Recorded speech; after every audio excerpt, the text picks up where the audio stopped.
শেষ রাতে যদি কোনো বান্দা চোখের পানি ছেড়ে দিতে পারে, শেষ রাতের চোখের পানির কত দাম আমরা হয়তো বা বুঝি না। হে মুসলমান, যখন কিয়ামতটা কায়েম হয়ে যাবে, এই সূর্য দুনিয়া থেকে আসমানের সূর্য হাজার হাজার কোটি কোটি মাইল, 9,30,00,000 মাইল উপরে সূর্য, এই সূর্য এত দূর থেকে দুনিয়ার জমিনে তাপ ছেড়ে দেয়। কিয়ামতের ময়দানে এই সূর্যকে রব্বুল আলামিন মাত্র আধাত মাথার উপরে নিয়ে আসবেন। একবার চিন্তা করে দেখেন রে মুসলমান, দুনিয়া থেকে আসমানের সূর্যের দূরত্ব 9,30,00,000 মাইল উপরে। শুধু তাই নয়, এই সূর্যের 12টা মুখ রয়েছে। আমার আল্লাহ রাব্বুল আলামিন মাত্র একটা মুখ, মাত্র একটা মুখ, আবার সেই মুখটাও দুনিয়ার এই জমিনের দিকে নয়, আসমানের দিকে এরকম করে রেখেছেন। এ মুসলমান, মাত্র একটা মুখ, একটু মনোযোগ দিয়ে কথাগুলো শুনতে হবে। মাত্র একটা মুখ, তাও আবার সরাসরি জমিনের দিকে নয়, উপর করে এরকম করে রেখে দেওয়া হয়েছে। উল্টা পিঠ থেকে এই সূর্যটা জমিনের মধ্যে চাপ ছেড়ে দিচ্ছেন। শুধু তাই নয়, শুধু তাই নয়, আমার আল্লাহ রাব্বুল আলামিন এই সূর্যের তাপকে ঠান্ডা করার জন্য একটা নয়, দুইটা নয়, 100 নয়, 200 নয়, 1000 নয়, 2000 নয়, 70,000 ফেরেশতা নিযুক্ত করে রেখেছেন। এই 70,000 ফেরেশতা বিরতিহীনভাবে অনবরত এই সূর্যের উপরে পানি ঢালতেছে সূর্যের তাপকে ঠান্ডা করার জন্য, যাতে করে আমার বান্দা বান্দি সূর্যের তাপ সহ্য করতে পারে। এ মুসলমান, শুধু তাই নয়, শুধু তাই নয়, শুধু তাই হলেও হতো, এই দুনিয়া এবং আসমানের মাঝখানে একটা বিশাল শক্তিশালী মাধ্যাকর্ষণ শক্তি রয়েছে। এত শক্তিশালী, এই শক্তিশালী মাধ্যাকর্ষণ কেমন শক্তিশালী দেখেন। কোনো বাহন যদি এই মাধ্যাকর্ষণ শক্তিকে ভেদ করতে চায়, তাহলে তাকে সেকেন্ডে 12 কিলোমিটার অতিক্রম করতে হবে। কথাগুলো একটু মনোযোগ দিয়ে শোনেন রে মুসলমান। একটা বাহন কেবলমাত্র সেকেন্ডে যদি 12 কিলোমিটার অতিক্রম করতে পারে, তাহলেই কেবলমাত্র ওই মাধ্যাকর্ষণ শক্তিকে ভেদ করতে পারবে। তাহলে একবার আপনি চিন্তা করে দেখেন কেমন শক্তিশালী মাধ্যাকর্ষণ শক্তি। এ মুসলমান, চন্দ্রের দেশে যাওয়ার জন্য যেই বাহনটা ব্যবহার করা হয়েছিল, বাহনটির নাম হলো স্পুতনিক। এই বাহনটার গতি ছিল মাত্র, এই গতি ছিল সেকেন্ডে 12 কিলোমিটার। এজন্যই এই মাধ্যাকর্ষণ শক্তিকে ভেদ করতে সক্ষম হয়েছে। তাহলে এত শক্তিশালী মাধ্যাকর্ষণ শক্তি, এই শক্তিশালী মাধ্যাকর্ষণ শক্তিকে ভেদ করে আসমানের সূর্য দুনিয়ার জমিনে তাপ ছেড়ে দিচ্ছে।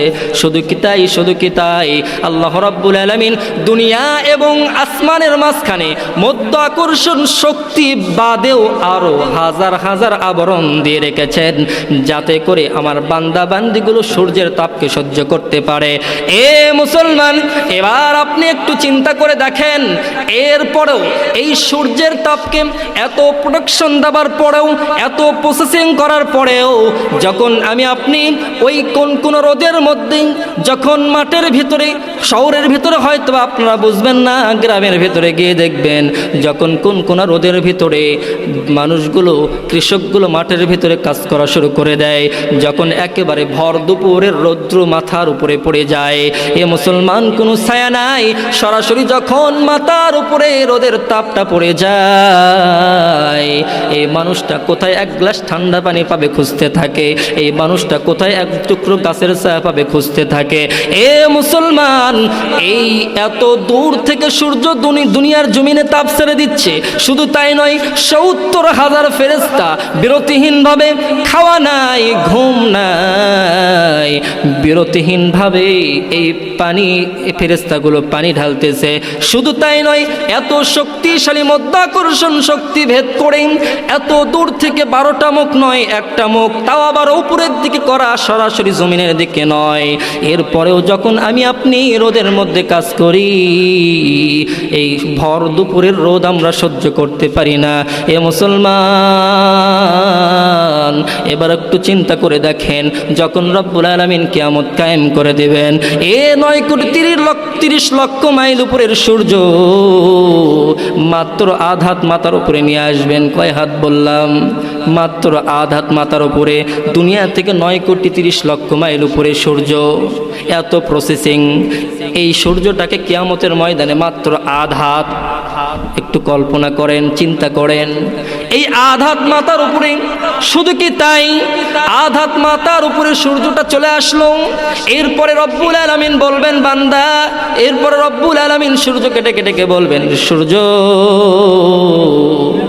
একটা নয়, তোর 12টা মুখ একেবারে জমিনের দিকে করে ফেল। এবার সূর্য 12টা মুখী জমিনের দিকে করে ফেলবে। না না, সেখানে কোনো পানি দেওয়ার ফেরেশতা থাকবে না, মাঝখানে কোনো শক্তি থাকবে না, কোনো প্রসেসিং থাকবে না। সরাসরি রব্বুল আলামিন সূর্যকে হুমক দিয়ে বলবেন, ধমক দিয়ে বলবেন, সূর্য তোর যত শক্তি আছে সমস্ত শক্তি উজাড় করে এবার বান্দাদের উপরে তাপ ছেড়ে দেওয়া শুরু করে দে। এ মুসলমান, কথাগুলো একটু মনোযোগ দিয়ে শুনতে হবে। এবার সূর্য তার সমস্ত শক্তি উজাড় করে 12টা মুখ দিয়ে তাপ ছেড়ে দিচ্ছে। শুধু তাই নয়, আল্লাহ রাব্বুল আলামিন এই জমিনকে, কিয়ামতের ময়দানের জমিনকে তামা বানিয়ে দেবেন। কেন তামা বানাবেন?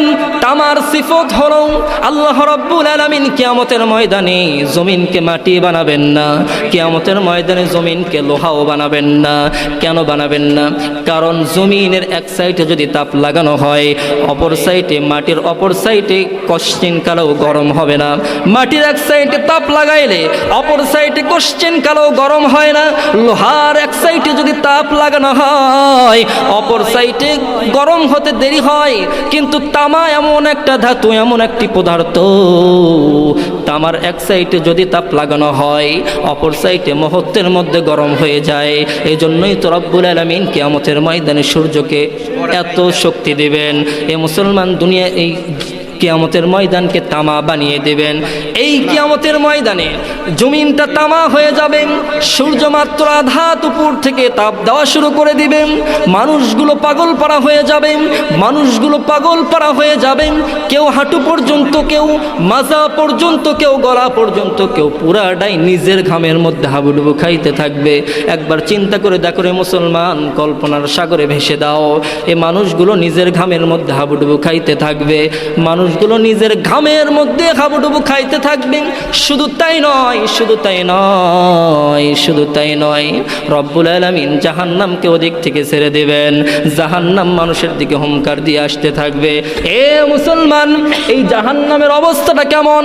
রব্বুল আলামিন জাহান্নামকে একটা নয়, দুইটা নয়, 1000 নয়, 2000 নয়, 70,000 শিকল দিয়ে আটকে রেখেছেন। 70,000 শিকল দিয়ে জাহান্নামকে আটকে রেখেছেন। প্রত্যেকটা শিকলের পেছনে একটা নয়, দুইটা নয়, 1000 নয়, 2000 নয়, 70,000 ফেরেশতা নিযুক্ত করে রেখেছেন। প্রত্যেকটা শিকলের পেছনে 70,000 ফেরেশতা। জাহান্নামকে 70,000 শিকল দিয়ে আটকে রাখা হয়েছে। প্রত্যেকটা শিকলের পেছনে 70,000 ফেরেশতা কাজ করছে। কিন্তু যখন কিয়ামত কায়েম হয়ে যাবে, জাহান্নাম যখন রাগান্বিত হয়ে মানুষের দিকে আসতে থাকবে, হুঙ্কার দিয়ে মানুষের দিকে আসতে থাকবে, এতগুলো ফেরেশতা সেদিন জাহান্নামকে আটকে রাখতে পারবে না। এ মুসলমান, জাহান্নামকে ফেরেশতারা আটকে রাখতে পারবে না। মানুষের দিকে জাহান্নামগুলো হুঙ্কার দিয়ে আসতে থাকবে, আর রব্বুল আলামিনকে ডেকে ডেকে বলতে থাকবে, আল্লাহ আমাদের খাবারগুলো আমাদের মধ্যে দিয়ে দাও, দুনিয়ার নাফরমান বান্দাদেরকে আমাদের মধ্যে দিয়ে দাও, যারা দুনিয়ার বুকে নামাজ পড়ে নাই আমাদের মধ্যে দিয়ে দাও, যাদের উপরে হজ ফরজ হয়েছিল কিন্তু হজ আদায় করে নাই আমাদের মধ্যে দিয়ে দাও, যারা অন্যের সাথে জুলুম করেছে আমাদের মধ্যে দিয়ে দাও, যারা সুদ খেয়েছে আমাদের মধ্যে দিয়ে যাও, যারা ঘুষ খেয়েছে আমাদের মধ্যে দিয়ে দাও। এরকমভাবে রব্বুল আলামিনকে ডেকে ডেকে সেদিন জাহান্নামীদেরকে তাদের খাবারকে তাদের দিকে দিয়ে দিতে বলবে। এ মুসলমান, মানুষগুলো এই কঠিন পরিস্থিতির মধ্যে পাগল পাড়া হয়ে যাবে, মানুষগুলো দিক বিদিক হয়ে ছোটাছুটি করতে থাকবে, মানুষগুলো নবীদের দরবারে ছুটতে থাকবে। আদম পয়গম্বর আলাইহিস সালাতু ওয়াস সালামের দরবারে চলে যাবে। আদম আলাইহিস সালাতু ওয়াস সালামের দরবারে যাবার পরে আদম পয়গম্বরকে বলা হবে, ও আল্লাহর পয়গম্বর, ও আল্লাহর নবী, আমরা তো এই কঠিন পরিস্থিতির মধ্যে পড়ে গেছি গো পয়গম্বর। জাহান্নাম হুঙ্কার দিয়ে আমাদের দিকে আসতেছে, সূর্যকে মাত্র আধাত মাথার উপরে দিয়ে দিয়েছে, নিজের ঘামের মধ্যে আমরা হাবুডুবু খাইতেছি। ও আল্লাহর পয়গম্বর, আপনি একটু মালিকের দরবারে সুপারিশ করেন, আল্লাহ যেন আমাদেরকে এই কঠিন পরিস্থিতি থেকে হেফাজত করেন। এ মুসলমান, আদম পয়গম্বর নবী আদম আলাইহিস সালাতু ওয়াস সালাম সেদিন নিজেই ইয়া নাফসি করতে থাকবে। সেদিন আদম পয়গম্বর ইয়া নাফসি করতে থাকবে। পয়গম্বর আদম আলাইহিস সালাতু ওয়াস সালাম মানুষদেরকে ডেকে ডেকে বলবেন, ও আল্লাহর বান্দা, ও আমার সন্তানেরা, তোমরা যদি এই কঠিন পরিস্থিতি থেকে পরিত্রাণ পেতে চাও তাহলে আমার পরবর্তী নবীর দরবারে চলে যাও। এবার সমস্ত মানুষগুলো পরবর্তী নবীর দরবারে চলে আসবে। এরকম ভাবে আস্তে আস্তে হযরতে ঈসা পয়গম্বর পর্যন্ত চলে আসবে। সমস্ত নবীর দরবারে যা হবে, সমস্ত নবীগুলো ইয়া নাফসি করতে থাকবে। কেউ এই কঠিন পরিস্থিতির মধ্যে মালিকের দরবারে সুপারিশ করার সাহস পাইবে না, কারণ তারা নিজেই ইয়া নাফসি করতে থাকবে।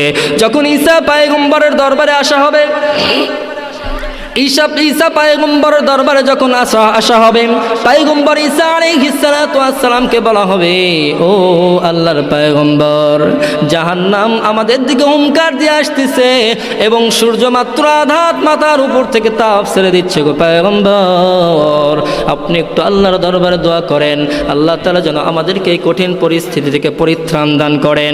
এ মুসলমান, পয়গম্বর ঈসা আলাইহিস সালাতু ওয়াস সালাম এই সমস্ত মানুষদেরকে ডেকে ডেকে বলবেন, ও আল্লাহর বান্দারা, তোমরা যদি এই কঠিন পরিস্থিতি থেকে পরিত্রাণ পেতে চাও, শেষ নবী মুহাম্মদুর রাসূলুল্লাহর দরবারে দৌড়াও। এ মুসলমান, আমি আপনাদের মাঝে যে কথাটা বলতে চাই, বুঝাইতে চাই, একটু মনোযোগ দিয়ে শুনবেন। সমস্ত মানুষগুলো যখন নবী মুহাম্মদুর রাসূলুল্লাহ সাল্লাল্লাহু আলাইহি ওয়াসাল্লামের দরবারে চলে আসবেন, আসার পরে দেখবেন পয়গম্বর সিজদার মধ্যে পড়ে আছেন। সুবহানাল্লাহ কোন, মুখে কি আওয়াজ নাই? দেখবেন পয়গম্বর সিজদার মধ্যে পড়ে আছেন। এবার সমস্ত মানুষ যখন পয়গম্বর নবী মুহাম্মদ আওয়াজ দিয়ে পড়ি সাল্লাল্লাহু আলাইহি ওয়াসাল্লামকে যখন এই বিষয়গুলো বিস্তারিত বর্ণনা করবেন, আল্লাহ রাব্বুল আলামিনের দরবারে আমাদের নবী মুহাম্মদুর রাসূলুল্লাহ সাল্লাল্লাহু আলাইহি ওয়াসাল্লাম আরজ জানাবেন, ও আল্লাহ, সূর্য মাত্র আধাত মাথার উপর থেকে তাপ ছেড়ে দেয়, জমিনকে তুমি তামা বানিয়ে দিয়েছো গো আল্লাহ, ওদিক থেকে জাহান্নামকে তুমি ছেড়ে দিয়েছো গো আল্লাহ, জাহান্নাম তো হুঙ্কার দিয়ে আমার উম্মতের দিকে আসতেছে আল্লাহ, ও পয়গম্বর, ও আল্লাহ, আপনি জাহান্নামকে এই মুহূর্তে স্তব্ধ করে দেন। এ মুসলমান, আল্লাহ রাব্বুল আলামিন সঙ্গে সঙ্গে জিবরাইলকে ডেকে ডেকে বলবেন, রে জিবরাইল, এ জিবরাইল, জিবরাইল যা, আমার পয়গম্বর দুনিয়ার মধ্যে পুরাটা জিন্দাগি তার উম্মতের জন্য কেঁদে কেঁদে জীবনটাকে বিসর্জন দিয়েছে। আজকে কিয়ামতের ময়দানেও আমার উম্মত, আমার পয়গম্বর তার উম্মতের জন্য কেঁদে কেঁদে চোখের পানি ফেলাইবে, এইটা আমি আল্লাহ সহ্য করতে পারবো না। এ জিবরাইল যা, আমার পয়গম্বরের কাছে যাও, আমার পয়গম্বর কি চাই তুমি একটু তার কাছে শোনো। এবার জিবরাইল পয়গম্বরের দরবারে চলে আসবেন, আসার পরে পয়গম্বরকে ডেকে ডেকে বলবেন, ইয়া রাসূলুল্লাহ, ও আল্লাহর পয়গম্বর, আপনি সারা দুনিয়ায় আপনার উম্মতের জন্য জীবনটাকে কেঁদে কেঁদে বিসর্জন দিয়েছেন, আপনি দুনিয়ার জমিনে কান্না করবেন, তাও আবার আপনার উম্মতের জন্য, এইটা আল্লাহ সহ্য করতে পারবেন না। আপনি বলেন আপনি কি চান, আল্লাহর পক্ষ থেকে আমারে পাঠানো হয়েছে। এবার পয়গম্বর জিবরাইলকে ডেকে ডেকে বলবেন, রে জিবরাইল,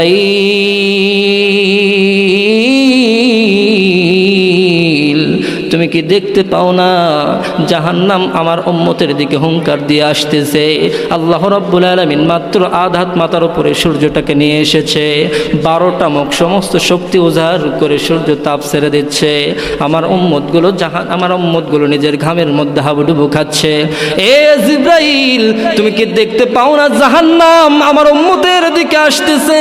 তুমি এই মুহূর্তে রব্বুল আলামিনের কাছে একটু আরজ করো, আল্লাহ তাআলা যেন জাহান্নামকে এই মুহূর্তে মুহূর্তে স্তব্ধ করে দেয়। এবার পয়গম্বরের দরবার থেকে আরজ নিয়ে আল্লাহ তাআলার দরবারে চলে যাবেন। যাবার পরে যখন রব্বুল আলামিনকে বলা হবে, ও আল্লাহ, আপনার পয়গম্বর তো এই চাই। এবার জিবরাইল আল্লাহর পয়গম্বর আল্লাহ রাব্বুল আলামিন জিবরাইলকে এক গ্লাস পানি দেবেন। কয় গ্লাস বললাম? এ মুসলমান, যে কথাটা বলতে চাই, বুঝাইতে চাই, একটু মনোযোগ দিয়ে শুনবেন। এবার আমি আপনাদেরকে কি মেসেজটা দিতে চাই একটু খেয়াল করেন। এ মুসলমান, এবার আল্লাহ রাব্বুল আলামিন জিবরাইলের হাতে একটা গ্লাস বা এক বোতল পানি দিয়ে বলবেন, এ জিবরাইল, এই পানির বোতল বা গ্লাসটা আমার পয়গম্বরের হাতের মধ্যে দেবার পরে বলবা এই পানিটা যেন জাহান্নামের দিকে ছুঁড়ে দেয়। এবার জিবরাইল চলে আসবেন নবীর দরবারে। আসার পরে নবীকে পানিটা দেওয়া হবে এবং বলা হবে, ও আল্লাহর পয়গম্বর, এই পানিটা জাহান্নামের মধ্যে ছুঁড়ে মারেন। এবার পয়গম্বর জাহান্নামের মধ্যে যখন পানিটা ছুঁড়ে মারবে, পানিটা ছুঁড়ে মারতে দেরি হবে, জাহান্নামটা ওখানেই স্তব্ধ হতে দেরি হবে না। সুবহানাল্লাহ পড়েন। এ মুসলমান, কথাটা একটু মনোযোগ দিয়ে শোনেন। এবার পয়গম্বর নবী মুহাম্মদুর রাসূলুল্লাহ সাল্লাল্লাহু আলাইহি ওয়াসাল্লাম জিবরাইলকে ডেকে ডেকে বলবেন, রে জিবরাইল, এ ভাই জিবরাইল, এইটা কিসের পানি তুমি আমারে দিলাম? এইটা কিসের পানি দিলা?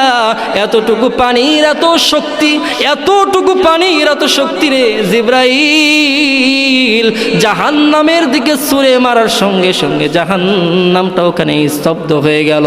ভাই জিবরাইল, আমি একটু জানতে চাই এইটা কিসের পানি? এবার জিবরাইল পয়গম্বরকে ডেকে ডেকে বলেন, ও আল্লাহর পয়গম্বর, এইটা দুনিয়ার পুকুরের কোনো পানি নয়, এইটা দুনিয়ার নদীর কোনো পানি নয়, এইটা দুনিয়ার সমুদ্রের কোনো পানি নয় গো পয়গম্বর, এইটা দুনিয়ার কোনো পানি নয়, এইটা আপনার সেই উম্মতের পানি। আপনার যেই উম্মতগুলো শেষ রাতে, ওই গভীর শীতের মধ্যে, শেষ রাতে গভীর রাতে, শেষ রাতে উঠে উঠে ঠান্ডা পানি দ্বারা ওযু করে যেই বান্দা বান্দিগুলো 4 রাকাত, 8 রাকাত, 12 রাকাত নামাজ আদায় করে করে আল্লাহর দরবারে দুহাত তুলে চোখের পানি ছেড়ে দিয়ে জাহান্নামের আগুন থেকে পানাহ চেয়েছিল, রব্বুল আলামিনকে ডেকে ডেকে বলেছিল, আল্লাহ, এই গভীর রজনীতে দুনিয়ার সমস্ত অফিস আদালতগুলো বন্ধ গো আল্লাহ, দুনিয়ার সমস্ত দরজাগুলো বন্ধ, দুনিয়ার সমস্ত মানুষগুলো ঘুমিয়ে আছে, এই সময়ে আমি ঘুমাই নাই, আমি তোমার ডাকের সাড়া দেওয়ার জন্য এই ঠান্ডা পানি দ্বারা ওযু করে নামাজ আদায় করলাম গো আল্লাহ, একমাত্র তোমার জাহান্নামের আগুনের ভয়ে, একমাত্র তোমার জাহান্নামের ভয়ে আল্লাহ, তুমি আমারে জাহান্নামের আগুন থেকে হেফাজত করো। এই কথাগুলো বলে বলে যেই বান্দা বান্দিগুলো চোখের পানি ছেড়ে দিয়েছিল, ও পয়গম্বর, ওই বান্দার চোখের পানিগুলো জমিনে পড়ার পূর্বেই আমার